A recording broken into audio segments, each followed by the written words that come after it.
everyone. So I am a friend of James. It's nice to have that title. It's not just a colleague or a contact, but a friend.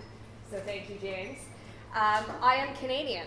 I will say that up front because you'll hear me say things like process and out. And I don't need giggles. I just need you to understand that's what being Canadian looks like. Lastly, I am a consultant. So I say that because sometimes you get the eye roll, like you're a lawyer, angry eye roll, you're a consultant. What does that mean? I'm going to talk a little bit about being a consultant today and why I think that's important to a sales culture. Everyone might know, the keep calm and carry on, that branding, you got on mugs, t-shirts, squeezable toys. For me, it's keep calm and consult. And so I'm going to unpack a little bit about what people mean when they say, know your audience. Because to me, it's not as obvious as to what that means. So firstly, this will be the only time I mention this, I'm not going to bang on about social selling. I'm not here representing LinkedIn or any other social media business. That's not why I'm here.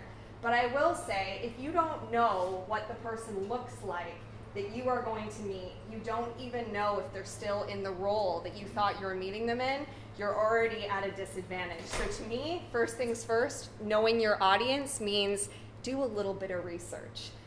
The second thing I'll say, and someone said this to me a long time ago, is don't thank people for their time.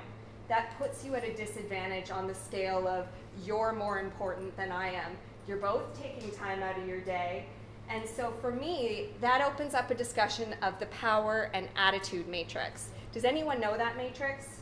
It's 4 blocks. If you don't know it, look it up. It is badass. It's badass for 2 reasons. One, you actually look at the power the person has that you're meeting or need to take a decision. And that power typically comes from a title. Are they the VP? Are there a million VPs in this company? How do you know this is the right one? This is the budget holder. And then the attitude part. And that actually might be fairly common for us to think through, but it's the influence. It's the currency of what these people have that we're going to meet with. Do people actually care about what they think? Do people want to buy from them, as an example? Do people want to buy into their ideas? And so knowing your audience to me is knowing how does that person place in the corporate ladder that you're going to meet with. And that fits nicely into, are they actually a decision maker? So for ICs in the room, I think one of the most annoying things that managers will ask us is, do you have the decision maker? Is this the person who's going to sign the check? Like, we've all heard that, I think. I've heard it a million times.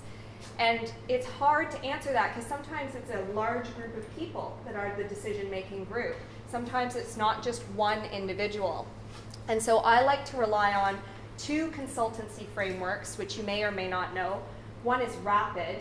It's by Baird. It's a responsibility accountability structure. If you don't know it, look it up. I'm not going to talk you through all the steps. I won't do it justice. And frankly, Baird isn't paying me to talk to you about it. But I love it because it gets you there fast on what are the inputs, what's the information, who are the people in the process, and how can you assign individuality and ultimately that decision maker to get to your end result. The other one that isn't Bain is RACI. Very similar structure, RACI. Again, a great framework if you're a salesperson, but you want to have that consultative edge. And so for me, being able to know your audience draws on some of those tools. I'll take a step back, which is it's also knowing the company. And so in my experience being a consultant, I always had to know what stock prices looked like of the companies I was going to, unless they were private. Had they been bought? Was there a potential for M&A activity? Can I read their P&L? And so for some of us, again, ICs in the room, if you've gone through an annual report, I think that's awesome. But you should have pushed yourself to get into some of those financials. And managers, get some financial literacy for your sales team. I cannot be as grateful as I am today to CEB for investing, CEB Corporate Executive Board, now bought by Gartner, for investing in that kind of learning for me.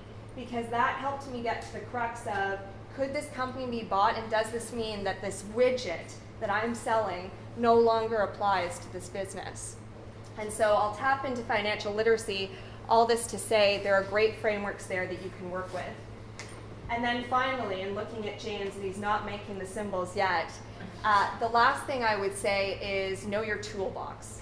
And so for me, some of that is using executives either in my company or using people in the company I'm going to, that I'm selling to do my selling for me. And as a consultant, you do this all the time, which is you make up voice of the customer. Sorry, you use voice of the customer. Or you plant someone in the audience to say the message for you. And usually for me, that's a friendly.